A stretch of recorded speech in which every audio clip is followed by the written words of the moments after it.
अस्सलामुअलैकुम स्टूडेंट्स। आज का हमारा टॉपिक है theory, law and principle. First of all ये देख लेते हैं कि थ्योरी क्या है। What is theory?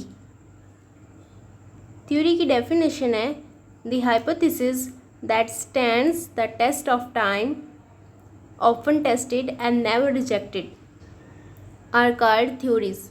A theory is supported by a great deal of evidence. अब थ्योरी क्या है? जब कोई हाइपोथेसिस दी जाए और उस पर एक्सपेरिमेंट्स परफॉर्म किए जाएं और ये जुटलाया भी ना जा सके कि इससे क्या होता है, बायोलॉजिस्ट की जो है वो हौसला अफजाई होती है। अब वो हाइपोथेसिस जो बार बार टेस्ट की जाए और जुटलाई या रिजेक्ट ना की जा सके थ्योरीज कहलाती हैं। नेक्स्ट जो है वो है लॉ एंड प्रिंसिपल। अब लॉ एंड प्रिंसिपल क्या है? जो थ्योरी बनती है वो न्यू हाइपोथेसिस सजेस्ट करती है जिससे टेस्टिंग होती रहती है। बहुत से बायोलॉजिस्ट जो हैं इससे एज अ चैलेंज एक्सेप्ट करते हैं और इस थ्योरी को गलत साबित करने की कोशिश करते हैं। अगर तो ये थ्योरी जो है चैलेंजेस सरवाइव कर जाती है तो ये एक लॉ या प्रिंसिपल बन जाती है। ये इतना सा टॉपिक था हमारा theory and law and principle का। हमारा नेक्स्ट टॉपिक है data organisation and data analysis. What is data organisation? In order to formulate and then to test hypotheses, scientists collect and organize data. अब क्या है? डेटे को collect किया जाता है आइदर स्टैटिस्टिकली फॉर्म और मैथमेटिकली फॉर्म। डिफरेंट फॉर्म में data को कलेक्ट करते हैं। फिर उस लिहाज से देखते हैं कि डेटे से क्या इन्फॉर्मेशन मिल रही है। एक्सपेरिमेंट्स परफॉर्म करने के लिए ये बात ज़रूरी होती है कि डेटा जो है उसको एनालाइज भी किया जाए। अब डेटा ऑर्गेनाइज हो गया, उसके बाद इसकी एनालिसिस की जाती है। तो हमारा नेक्स्ट पॉइंट है डेटा एनालिसिस। डेटा एनालिसिस जो है वो 2 स्टेप्स में की जाती है, जो ये हैं रेशो एंड प्रोपोर्शन। प्रोपोर्शन में 2 डाटा इन्वॉल्व होते हैं और इक्वल होते हैं, जबकि रेशो में डाटा को डिवाइड कर दिया जाता है। अब एक साइंटिस्ट है जिन्होंने 10 स्पैरोज़ को लिया और इन स्पैरोज़ पे इन्फेक्टेड मस्कीटोज़ को बाइट करवाया। अब इन्फेक्टेड मस्कीटोज़ की अमाउंट हमें नहीं पता, पर हम जानते हैं कि स्पैरोज़ 100 हैं। अब इन्होंने क्या किया, इसी में से इन्होंने 20 स्पैरोज़ को ऑब्ज़र्व किया। 20 स्पैरोज़ यानी कि हमने ली, इन पे जो बाइट करवाया गया, जो मस्कीटोज़ को बाइट करवाया गया, इन स्पैरो में से 14 जो हैं वो इन्फेक्टेड हो गई और 6 जो हैं वो बच गई, वो इन्फेक्ट नहीं हुई। अब क्या है, प्रोपोर्शन में जो है वो हमें 3 वैल्यूज़ ऑलरेडी दी हुई होती हैं और उन 3 वैल्यूज़ से जो 4th वैल्यू होती है उसे हम डिटरमाइन करते हैं, उसे हम फाइंड करते हैं। अब आपके पास जो है अगर 100 स्पैरोज़ हैं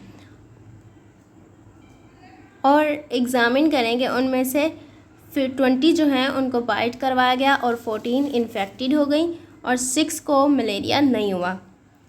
इससे किस तरह आगे डेटा ऑर्गेनाइज़ किया गया उसे देख लेते हैं। लाइक रेशो अगर 1 लिखी जाए तो रेशो 1 हमारे पास कैसे आएगी? हम लिखेंगे 14:20। इससे ये पता चलता है कि 20 जो है वो तो अमाउंट है स्पैरो की और जो 14 है वो इन्फेक्टेड है, ठीक है। और रेशो 2 हम कैसे लिखेंगे कि हमारे पास स्पैरोस कितनी थी? 100 थी, ठीक है। उसको हम लिख देंगे x/100, यानी 2 रेशोज़ आपके पास बन जाएंगी। हमने इनको ऑर्गेनाइज़ करना है। अब जो 3 वैल्यूज़ आपके पास हैं जैसे 14, 20 एंड 100, उससे एक्स की वैल्यू को फाइंड करना ही प्रोपोर्शनैलिटी है। अगर आप इनको ऑर्गेनाइज कर लें तो आपके पास आएगा x/100 इज इक्वल टू 14/20। इस तरह से इसे दूसरे तरीके से सॉल्व करें तो वो कैसे होगा वो भी आपको दिखाते हैं। वो आपके पास हो जाएगा x/100 is equal to 14/x।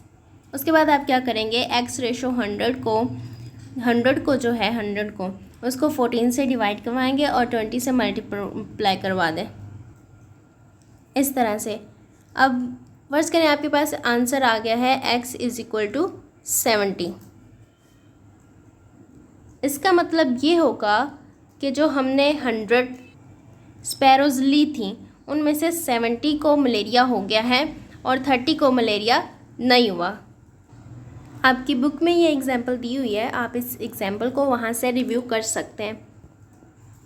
अब इसके बाद जो नेक्स्ट स्टेप है, साइंटिस्ट क्या करते हैं कि उसको मैथमेटिकली फॉर्म में डेटा बनाते हैं, फिर उसको चेक करते हैं कि किस तरह से इसको ऑब्जर्वेशन करनी है, इसकी ऑब्जर्वेशन करनी है, क्या क्या इस पर ट्रीटमेंट करने हैं।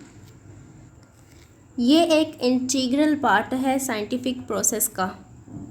Biological methods also involves the use of applied mathematics to solve biological problems. अब बायोलॉजिकल मेथड क्या है कि मैथमेटिक्स को बायोलॉजिकल प्रॉब्लम सॉल्व करने में अप्लाई किया जाता है। Major biological problems in which knowledge of mathematics is used include. Major biological problem जिनमें मैथमेटिकल नॉलेज को इस्तेमाल किया जाता है, मैथमेटिकल नॉलेज की ज़रूरत होती है, वो कौन कौन सी हैं? Gene finding, protein structure and protein interaction etcetera.